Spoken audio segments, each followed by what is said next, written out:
What's up, War Rapport family? We are back with another great edition of Building Rapport. To join us today, we've got a great guest. He is the starting tight end for the Auburn Tigers in 2022. John Samuel Shenker joins us. John, how's it going? It's going great. Happy to be here. Well, John, I want to get the interview kicked off asking you a little bit about how this spring has gone for you guys. The tight end room is as deep as it's ever been at Auburn. How are you guys doing after the spring? What was your post-spring eval like? Tell us a little bit about what's going on with the tight ends. Yeah, we had a great spring. Overall, I thought we had a lot of growth. We have a few young guys, but mostly it's older guys, and so that's been really great because now we can really hone in on our craft.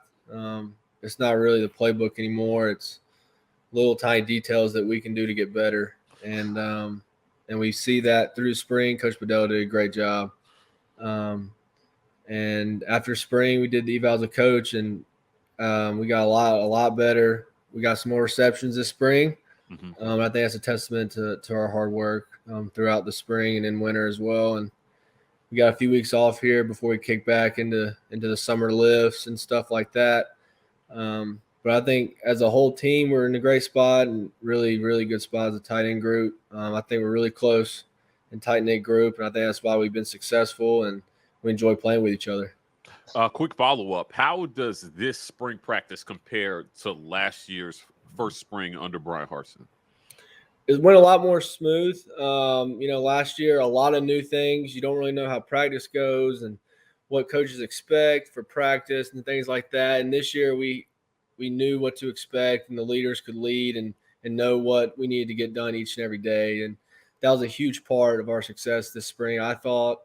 It's just going out there, knowing what to execute and doing it at a faster pace than we did last spring. And because I think about half the spring it took to really figure out what we were doing and how Coach Harson and all the coaches want us to practice. So this year it's been a huge step forward, I think, just understanding what they want and what the leaders on this team want as far as this season. Now, John, you mentioned the coach, Brad Bedell. What kind of guy is he in that tight end room? He seems like a rah-rah guy. Now, we've talked to some other people. We talked to Jay Fair, and he was saying, Coach Ike is a little more laid back. And Coach Harson, he seems to be a little more intense, more detail-focused. What kind of guy is Brad Bedell in that tight end room? He's sometimes he can be a child. Sometimes I think that's just he's played in the league and he played for so long that he understands what it's like to sit in our seats. Yeah, and I think he relays that very well to us. It's a pretty special and unique circumstance that he's in, and it helps us learn knowing that what he's done in the past has worked and how successful he was. And we just have a lot of fun in there. I mean, when it's time to work, we go to work, but you also have to have fun doing it. And that's something that Coach Bedell does a great job of allowing us to do is have fun with it. But we're also here to get better. But each and every guy loves Coach Bedell, and it is a little different than Coach Harsh. But I think you need that on a staff. You don't have every guy the exact same. You want a little bit different with certain guys just to, bring the whole camaraderie of the team together, and you can coach guys different ways. So I think that's something Coach Harson's done a great job of doing that with the guys that he's brought in. John, talk to us a little bit about competition in the tight end room. Now, we talked to your buddy Luke. He did a good job selling that it's all roses and daisies and you guys get along. But we know if one tight end has to go out, everybody wants to be the guy. What is competition like in practice? Coach Harson told us some interesting things that the quarterbacks do. Do you guys do anything special to compete or kind of needle each other? Yeah, we give each other pretty hard times. I would say we have what we call embarrassing the unit. If it's not really dropping a ball, but it's like if you do something in practice or in a run that's like stupid and it's like everybody laughs at you. And I will say Luke Deal is the only guy that has ever gotten it. So he's the only guy. No, he put it on Front Street. Yeah, but other than that, I mean, we are competitive. And, you always want to be the guy on the field, but at the same time, we're all so close. So, normally there's never any issues if one guy's out there and and you're not. Because tight ends, we can play 3 tight ends, 4 tight ends at a time. Right. So everybody's normally getting a little taste of it at least. And it's also week to week. I mean, some guys will get more of the game plan than others certain weeks, just depending on the team we're playing. But yeah, we have a lot of fun in there. We give each other really hard times normally, especially if we like blocking D Hall. If he makes us look like an idiot or bad route or a drop ball, we'll give each other hard times and stuff like that. But there's not many big punishments, I would say, that we give each other. Is Landon still working between the wide receivers and the tight ends right now? Is he taking reps at both positions, or is he primarily wide receiver? Yeah, he does a little bit of both. He started as a tight end in spring, and about halfway through, he transitioned, and he's just back and forth. He does a little bit of both, which is great for him. That gives him more opportunity to be on the field. So yeah, he's kind of a hybrid there. He's a big, tall, lanky guy that's been doing a little bit of both. I wouldn't be shocked if throughout the summer he did more wide receiver stuff, but I don't really know that for sure. All right. So a lot of people in and around the program dubbed last year the year of the tight end, largely due to the breakout year that you had in the number of receptions. Do you anticipate us seeing a sequel of the year of the tight end? And who besides yourself do you think Auburn fans should be looking for to have high productivity from the tight end group? Yes. I would say for myself, that's definitely, hopefully I go above and beyond, because last year was a very new thing. We weren't necessarily expecting that much productivity. We knew we could play, but we didn't expect that many attempts and targets and things like that. But I think that's just part of the season and where we were headed and what was working. All the guys are great, but I would say Tyler Fromm is a guy that can go get it. He's tall, lanky, fast.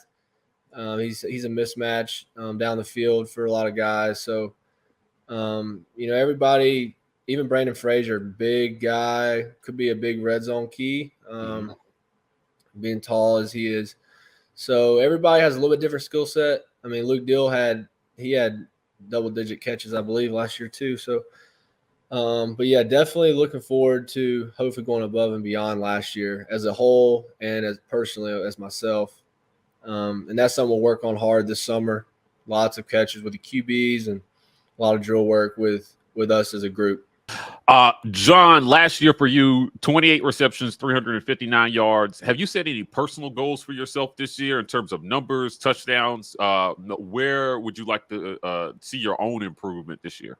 Well, I look back on my year that I had last year, the things I did well, the things I didn't do well, and really honing in on, every ball that's thrown to me, if possible, to make the catch. And that's contested. As a tight end, you'll get a lot of those, just contested catches in traffic. So I set my goal, I think it was 50. I put 50 catches. I counted the ones that my drops and things like that shouldn't have been drops. And it was somewhere around 35, 40. So I believe 10 more. I don't think that's too high. I think that's pretty legitimate target. And with that, you'd expect more yards. So that's plus probably 500 if you have 10 more receptions. So that was my plan. You got to get in the zone, man. That's where the money's at. So that's a big part of mine. I don't have a goal on that. Anything north of 5, I think, would be productive. Because that would also mean that we've opened it up in the red zone and things like that, which would just make us a better offense in general. So those are really my personal goals that I've gotten for myself, and I've talked with Coach Bedell about it, and we also believe that's a very attainable goal. With Coach Key at offensive coordinator now, and Coach Harson said that he'll be calling plays. Do you feel like the scheme is going to give you more opportunities this year? Yes. I mean, Coach Keith and I are very close. We've gotten very close over the spring as well. And communicating what I like, what I don't like, what he sees, and certain things that he likes that maybe I don't see in myself. So we've been on the same page all spring, and we'll continue to grow that as the summer goes. All right. So you're putting in the work, getting out there. Who have you had an opportunity to catch a lot of balls from the new guys out here on campus. Of course, TJ's been here for a minute, but what about Robbie and then Zach Calzada? Have you had an opportunity to get a lot of work in with those guys, not just in practice? I mean, just going out and throwing outside of what happens in practice reps. Yeah, I would say I probably got more from Robbie. Just Calzada was hurt during the spring with his surgery, so not as many receptions from him. I have gotten a lot more over May with Calzada because he's getting back healthy a little bit and he's been around with the training staff. So, but I have gotten a little bit more from Robbie. He's a great athlete, man. He can go. He's a little bit like Bo with his athletic ability and what he can do with his legs. But every QB, it's crazy. Every QB's ball is different. I mean, it's comes out different. I would say Calzada has a faster ball. Robbie's is probably got more spin on it, though. I mean, everyone's different. So when the quarterback, steps back there, you kind of understand his tendencies, and that's a big deal. Is understanding how to make him look good as well. Because whoever's up there, that's our job is to make plays for them and win games. So whoever's at the helm it's our duty to play for him and play hard and be the best for him and be available. Okay, John, it's that time of the interview where I have to put you on the spot. I'm not going to tell you what everybody else said, but the question of the day is, in your estimation, who's the fastest guy on this team right now? Now, I'll tell you what, there have been some interesting answers so far. And I call Robbie out about this every interview we do because he just thinks we've got half the team runs under 4.4. But in your estimation, for what you can see, who's the fastest guy on Auburn's football team right now? I want to say with Owen's injury, I would have said him, but he's probably not 100% yet. Nehemiah Pritchett. Okay, Pritchett has been one that's been up there at the top with a lot of people. That dude has a serious burst. I would say Nehemiah Pritchett, that guy, he can go. Man. It's pretty fun to watch him run. That we have a competition most weeks during speed training, and it's like the top 7 guys, and they all race. It's like a 20-yard race. And normally it's Pritchett that comes out on top of that. So interesting. Even the offensive guys are saying that Pritchett is the fastest on the team. What about in the tight end room? Who's the guy that if you guys lined it up, who's going to win that foot race? Yes. Oof. I don't want to make anybody mad, but hey, listen, it is what it is. That's the name of the game, baby. This is what Coach Harson said. Listen, the one thing we could do is settle it on the field. You can always just line it up and find out what the real answer is. That's a fact. Yeah. I would say me or Fromm. I think Fromm probably is faster than I am. Okay. Humble. I like it. Consistently in practice, we'll compete because we have trackers that say how fast we go. So right. Sometimes we'll compete and I'll beat him, and sometimes he'll beat me, just depending on the day. So what you're saying is Luke Deal needs to get his weight up and figure out how to get faster. He needs to get his weight down.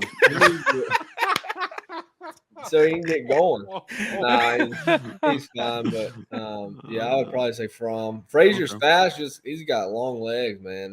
He's a big guy. Yeah, but I would say Fromm. All right, so so you are, of course, 2-sport athlete, right? And so you've got Auburn baseball probably still brewing in your blood right now. What is it like being not able to go out there and play right now? Is it different for you this spring because you didn't have to share responsibility? What's it like being the first time really on Auburn's campus focused on football for you?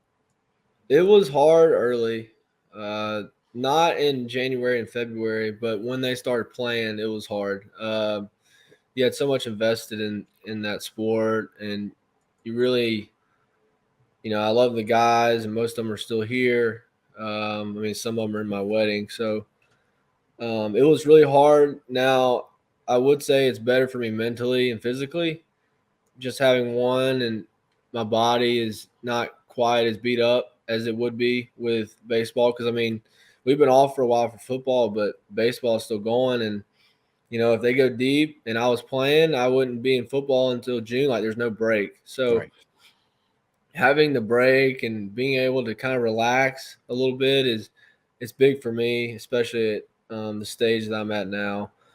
But I miss it. I'm going to try and make it up this week for the tournament and wish them the best because I've come over a few times before games and hung out with the guys. I try not to get in their way, just let them do their thing and focus and play the game. But I do miss it. Hopefully I'll swing a bat here soon just for fun, but I haven't gotten to it yet. Have you talked at all with Robbie about, because I know he had previously wanted to do the two-sport thing. He's saying he's committed to football right now. Have you all had any conversations about whether or not that would be an opportunity for him? I haven't asked about here. No, we've just talked about in the past, what he did at Oregon and things like that. I haven't heard anything about him doing it here. So I'm sure that'll be a decision they'll make maybe after the fall. I'm not sure. We haven't talked about that. Cool. John, talk to us about a little strength and conditioning. So we heard a lot about the offseason training program that Brian Harson and his staff brought in. How are you doing? How did you do this spring in the weight room with any strength goals you had, speed goals you had? It seems like you guys are doing a lot of innovative stuff. When we watch videos of you guys, I see everybody wearing those like vests that track like heart rate, and they're using technology to help further strength and conditioning. How are you guys doing in that regard? And tell us a little bit about that program. I think this is probably the strongest I've been in a while. After winter workouts, it's really my first full football strength conditioning that I've had in a while without baseball or anything. So that's been big for me, is just strengthening my body for football, not just baseball.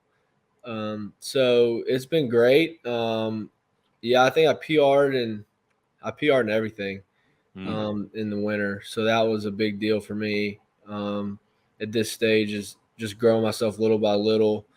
And now it's more skill set stuff in the summer and agility and things like that, more than it is just trying to build yourself up.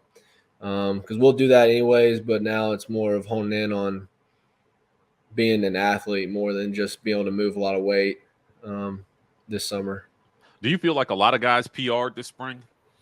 Oh, I think Coach Pitt said like 98% of the guys PR'd at least one thing. So that's a big deal to do that. And that's an edge that we have going into the season, is knowing what we did in the weight room got stronger. And now it's time to hone that in and get ready for the summer. All right, John. We talked a little bit about this before we got on camera. Just want to talk a little bit more about aspirations post-collegiate, right? You talked about wanting to go to the league. Are there things that you personally feel like you need to work on to get yourself in the prime position, other than just pure numbers, but just from a skill standpoint, that you need to work on to get yourself in the prime position to be drafted or on an NFL roster coming up? Well, I think one thing that I do have is versatility. I do move around a lot, and I think that bodes well for me. Next level is being able to do anything, because like we always talk about, being available is the best possible thing you can be for a team. So, but I would say my hand down, it's not my strongest thing, hand down blocking. I can do a lot more at the H-back position than I do hand down. That's normally where Luke is. He's normally the hand down guy. So I think that's a big part of my summer, is learning that, releases, and then just steps and blocking and being explosive off the line. And then top of routes, just being a little more crisp. I think I got better as the spring went on, being able to work on that for the first time in a while.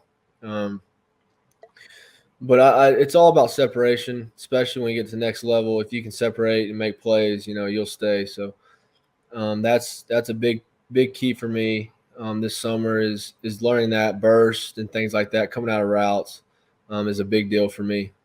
Is there a guy that you look at in the league right now that you model yourself after, or you say to yourself, this is the kind of pro that I want to be? I like Dawson Knox from the Bills. Okay. I think he's more of a guy. He's kind of like me. That's who I relate to more as I watch. Now I watch Kittle and Kelsey and those guys. I watch them a lot during spring, and I'll watch more this summer. I think I went to the entire 49ers football season this past year in spring. Watch those guys. They got number 44. I can never say his last name. Kyle Juszczyk. That's who I was gonna. That's actually who I was thinking when I thought Kyle Juszczyk a little bit, but yeah. Yeah, he is a man. He's awesome. He is the Swiss Army knife of NFL for sure. For sure. And if I could be him, that would be awesome. He's a beast. So I watch him a lot, especially with his fullback stuff and what he does there, because he moves all around the field. So. For sure. But I love watching Dawson Knox play at Ole Miss. So I got to see him. I don't think he was in college when I was, but watching him in the NFL and how he does things, I like watching Dawson. All right, John, before we get out of here, I'm going to ask you something that we have not asked anybody on any interview we've done. And we've done a lot of them. Ike and I have done a lot of them. Give us, after interviewing Coach Harson last week, I'm interested in your are there any Harsonisms that you guys have? Anything that Coach says that like that's definitely Coach, like his thing? And if you're up to it, give us your best Harson impression. Oh yeah. Coach Harson walks into a room. What's the first thing he says? He's not super repetitious on certain things. Okay. But he'll come like for team meetings. He normally says the same stuff. So like he'll come in. He's like, having a good day, yes. And then and like normally we say having a great day, and he's like, oh, and he always says this is the best time of the day. Is our no matter what time of day is. Yeah, he's like, this is the best time of the day. Yes, he loves yes. I don't know if that's a Boise thing. I don't know what it is, but like he'll say it. It's actually very military. Yeah, maybe that would make more sense actually. Yeah. That is military, but he's not super. Malzahn, you could he would say the same stuff, but he's very motivational, so he comes in with new stuff most days, and he's always looking for new things, which I think is awesome, especially for a team when you see a guy every day. That can become very monotonous. So I think he does a great job of making different things each day for the players. He told us a little bit about you guys' paintball experience. Yeah. From your estimation, like from your view, how did paintball go? Did you guys crush them out there or what? I didn't get to go actually. Man. I was doing wedding stuff, but the guys had a blast. I know our strength coach Pitt, he was there, and they said he can't move very well anymore, and they lit him up, man. They said he had welts all over. He just walked through, and he's just a sitting duck at that point. So they were lighting him up. A lot of guys came back with a lot of welts, but I think everybody enjoyed it from what I heard. Well, that's it for another great edition of Building Rapport with our guy, John Samuel Shenker. Guys, if you want more content like this, please hit like and subscribe. We are the War Report on most social media platforms, TW Report on TikTok. Fellas, we're signing off, and as always, War Eagle. War Eagle. War Eagle.